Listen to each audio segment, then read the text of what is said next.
Bine v-am găsit, dragii mei din Zodia Capricorn. Oriunde v-ați afla.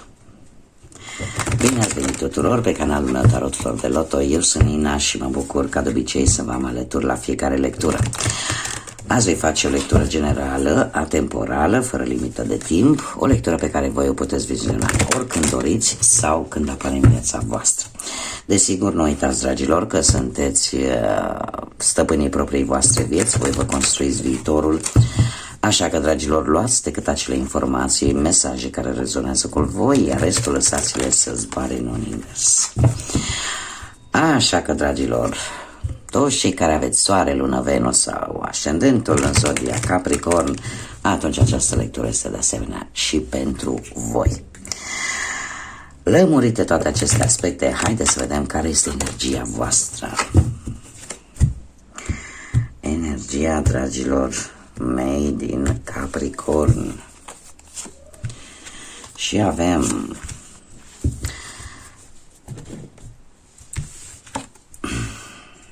ceea ce simți, cumva simțurile tale se trezesc. Începi să le simți, să le percepi într-un mod mai conștient și încearcă să nu mai grăbești viața. Aș spune că apare o anumită necesitate pentru unii dintre voi de a face ordine în viața voastră sau de a face ordine într-un anumit aspect al vieții voastre. Lucruri care, nu știu, încep să-ți dai seama de anumite lucruri din viața ta și cumva să-ți dai seama că poate te grăbești prea mult. Da? Și să iei lucrurile un pic mai domol, așa, mai chibzuit. Poate vis-a-vis de anumite situații, de anumite relații, da? De ce? Pentru că e posibil ca unii dintre voi să vadă un anumit rezultat. Nu este el pe de-a întregul, dar ceva acolo parcă se rezolvă, da? Și îți arată că ești cumva pe drumul cel bun.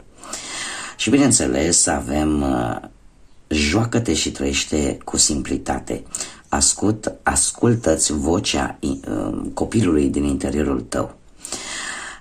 Îmi vorbește foarte mult de intuiție, în primul rând, de spiritualitate și de o conexiune foarte bună cu divinitatea.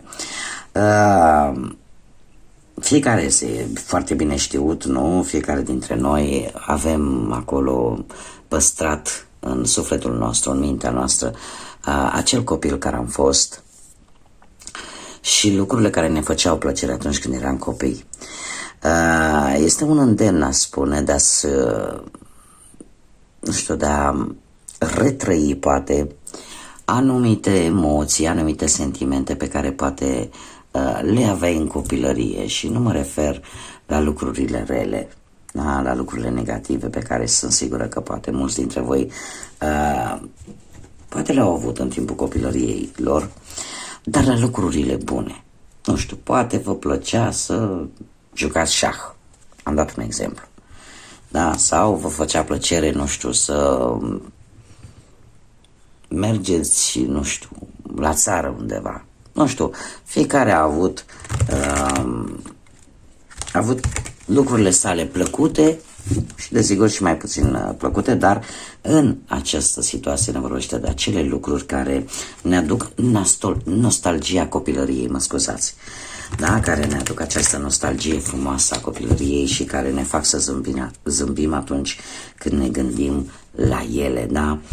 Acele mici prostioare, poate, sau jocurile cu prietenii, da? Pe stradă sau în fața blocului sau fiecare unde locuia în acea perioadă, da?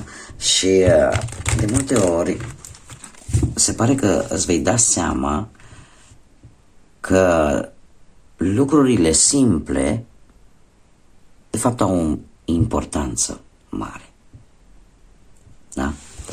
Haideți să vedem, dragilor, ce vine așa pe partea asta profesională pentru voi în următoarea perioadă de când voi urmăriți această lectură, da?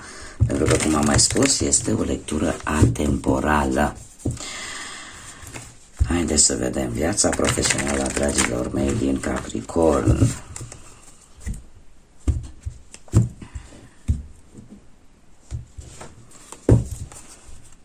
Poate că unii dintre voi chiar simțiți nevoia de a retrăi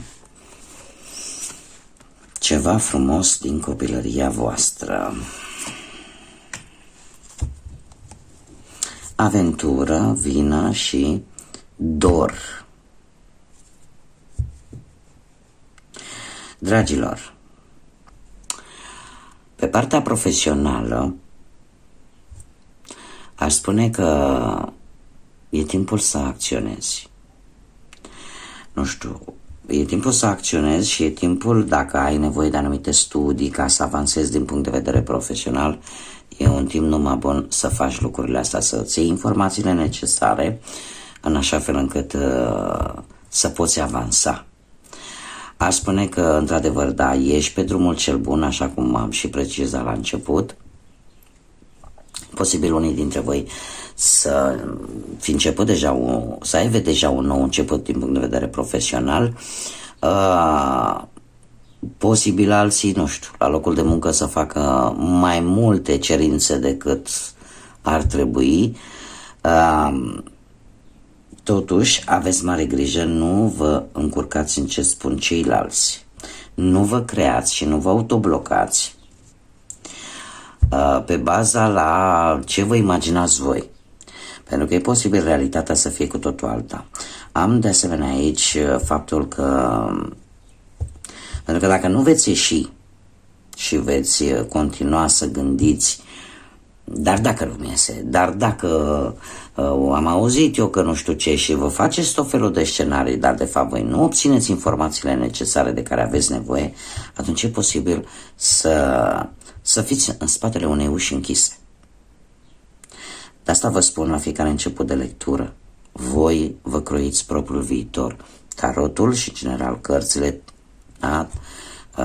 taromanția, decât încearcă să ghideze, decât îți scoate în evidență anumite aspecte importante din viața fiecăruia dintre voi. Dar deciziile voastre pot schimba toate aceste lucruri. Da? Așa că încercați să nu vă blocați, să nu vă faceți tot felul de gânduri și care de multe ori nu au nimic de văzut cu realitatea, pentru că apare această atracție universală în care dacă tu gândești negativ, vei crea un cerc negativ. Da? Unii dintre voi pot să cadă în această plasă. Cum de asemenea aș mai spune că unii dintre voi poate sunt pe punctul poate de a pierde locul de muncă, dar de asemenea poți cere un ajutor. E posibil ca unii dintre voi să pierdă locul de muncă tocmai pentru că nu gândiți numai negativ și nu obțineți informații. Este foarte important să căutați informații. Da? Haideți să vedem cu bănuți.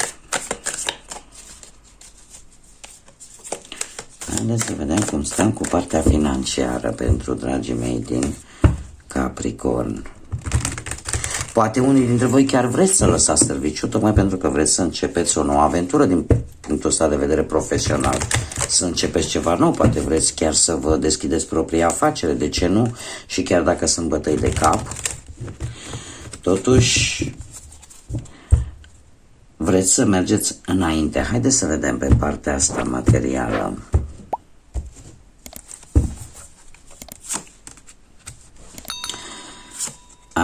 Amabilitate, întârziere și represiune.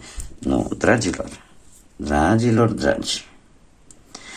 Într-adevăr, aici, posibil să, pe partea asta a banilor mai ales, aș zice că la bănuți ai atât cât trebuie, dar nici prea mult, nici prea puțin. Dar totuși sunt lucruri pe care le întârzi.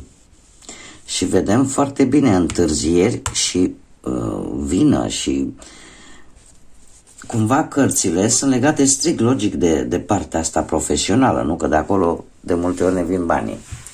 Nu întotdeauna, dar de multe ori de acolo ne vin banii din munca proprie. Ce vreau să vă spun că nu încercați să alergați după multe păsări. Pentru că e posibil să nu prindeți niciuna. Alții dintre voi vă asumați prea multe responsabilități financiare, iar asta vă trage înapoi. Asta vă face să întârziați cu anumite planuri, cu anumite lucruri care sunt importante pentru voi. Alții, de exemplu, pot avea un mic blocaj financiar, care chiar dacă nu va dura, dar vă vor crea așa o presiune asupra voastră. Nu mai spun că poate pentru unii dintre voi, nu știu, să aveți ceva datorii, ceva presiune pe finanțe. Să cere organizare. Încearcă să te organizezi, încearcă să, cum am mai spus, să obții informații, pentru că acum a ieșit așa. Energiile au ieșit așa. Dar dacă voi schimbați, o decizie de-a voastră schimbă, poate schimba totul. Da? Haideți să vedem în dragoste cum stăm. Avem lenea, călătoria, și încă una, te rog, și fluxul. Dragilor, stăteam să fac așa o analogie între aceste două energii și restul de cărți și nu reușeam să le dau de cap, dar acum m-am luminat. De ce? Ia uitați ce cărți aveți pe partea asta, pe viața sentimentală. Pe viața sentimentală îmi apare lenea, mi apare acel, cum să spun eu, o comunicare destul de bună și cumva acel plan pe care îl faci cu perechea ta, mai ales cei care sunteți într-o pereche. Da, discutați, faceți planuri de o călătorie, vis-a-vis de o călătorie care cumva să vă ajute ori să se închege relația mai mult, ori pur și simplu să vă ajute să vă relaxați, să vă ajute să scăpați parcă de toată această încărcătură negativă pe care am văzut-o de aici. Cumva vreți să retrăiți, unii dintre voi chiar vreți să trăiți anii adolescenței, anii tinereții, da? Și de aici apare această dorință de a fi din nou copil, de a face lucruri care ți-au adus o stare de bine în copilărie. Există o comunicare aici cu cineva, posibil la distanță, care vă interesează din punctul ăsta de vedere emoțional, sentimental și care are mari șanse să se transforme într-o relație, mai ales pentru cei care sunt de singuri și nu numai. Ce-ar mai fi de spus? Faptul că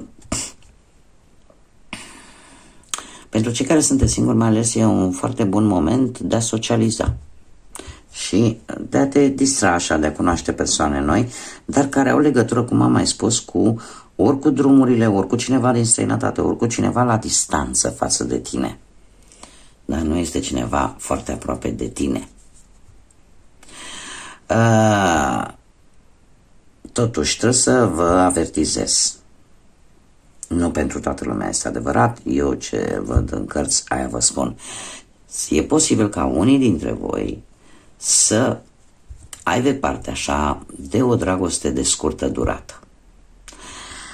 De scurtă durată poate inițial să vină doar prin atracție fizică.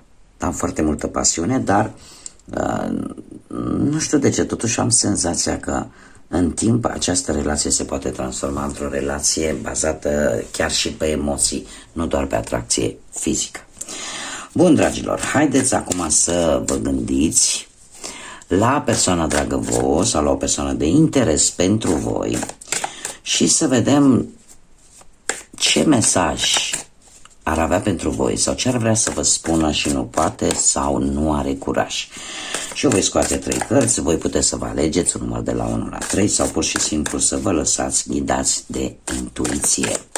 Ca intuiția să vă spună care e mesajul pentru voi. Și avem primul mesaj: ce ai văzut la mine? Da, este o întrebare, se tot gândește, nu, ce ați văzut voi la această persoană. Al doilea mesaj: deja nu mai suport, nu mai pot să duc probabil o anumită situație. Și haideți să mai scoatem încă un mesaj pentru dragii mei din Capricorn. Sunt multe, dar ne-a ieșit o carte. Sunt blocată în viziuni cu noi doi împreună. Sau în vise, da? Sunt blocată cu vise cu noi doi împreună. Bun, dragilor, aceasta a fost lectura pentru voi. Nu uitați, pentru cei care poate nu s-au abonat deja, dacă ați rezonat, dacă v-a plăcut, dacă vreți să mai vedeți lecturi de această conjunctură, abonați-vă, activați butonul de notificări, în felul ăsta veți fi la zi cu lecturile atunci când eu le public. De asemenea, nu uitați să distribuiți, să lăsați un like, să lăsați un comentariu. Eu oricum vă răspund la toată lumea și vă mulțumesc tuturor pentru toate aceste gesturi.